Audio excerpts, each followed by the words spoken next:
Hello दोस्तों, welcome back to IMR 000 channel. आज की वीडियो में हम बात करेंगे DNA based data storage future of hard drives के बारे में। तो दोस्तों, डाटा रोज बढ़ता जा रहा है और एक टाइम ऐसा आएगा जब नॉर्मल हार्ड ड्राइव्स फेल हो जाएंगी। तो क्या फ्यूचर में हार्ड ड्राइव्स की जगह DNA डाटा स्टोरेज करेगा?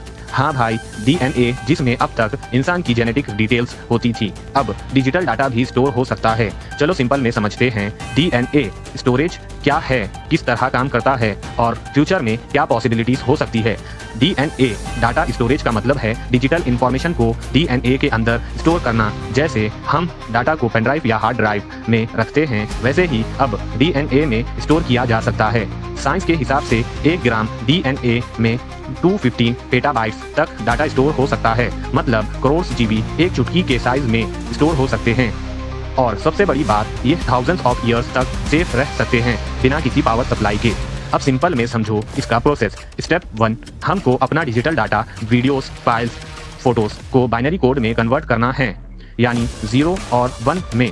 स्टेप 2, फिर इस बाइनरी कोड को DNA के 4 लेटर्स में कन्वर्ट करना है, A, T, C, G।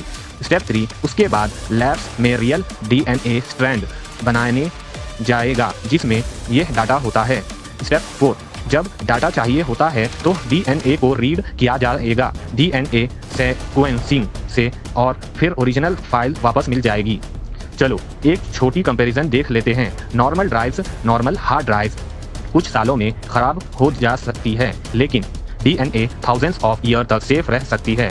Hard drives energy consume करती है और डाटा सेंटर पावर भी लेता है, लेकिन DNA को स्टोर करने के लिए इलेक्ट्रिसिटी भी नहीं चाहिए होती है। और अगर हम स्पेस यानी स्टोरेज की बात करें तो DNA स्टोरेज की डेंसिटी इतनी होती है जो पूरा नेटफ्लिक्स का डाटा सिर्फ एक मैच बॉक्स के साइज जितना DNA का कैप्सूल्स में स्टोर हो सकता है। अब हर टेक्नोलॉजी के साथ कुछ चैलेंजेस भी होती है। सबसे पहले इशू है कॉस्ट का, जो DNA को बनाने और रीड करने के लिए बहुत महंगा है।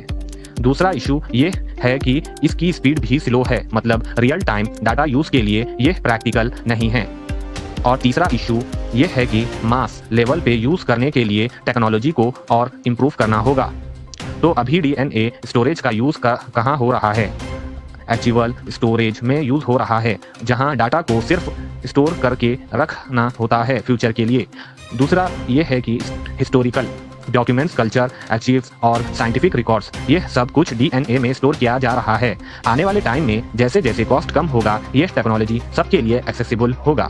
भाई, फ्यूचर हार्ड ड्राइव नहीं, DNA ड्राइव्स हो सकता है। तो दोस्तों, DNA डाटा स्टोरेज एक माइंड ब्लोइंग कॉन्सेप्ट है जो हमारे डाटा फ्यूचर के लिए सेफ बन सकता है।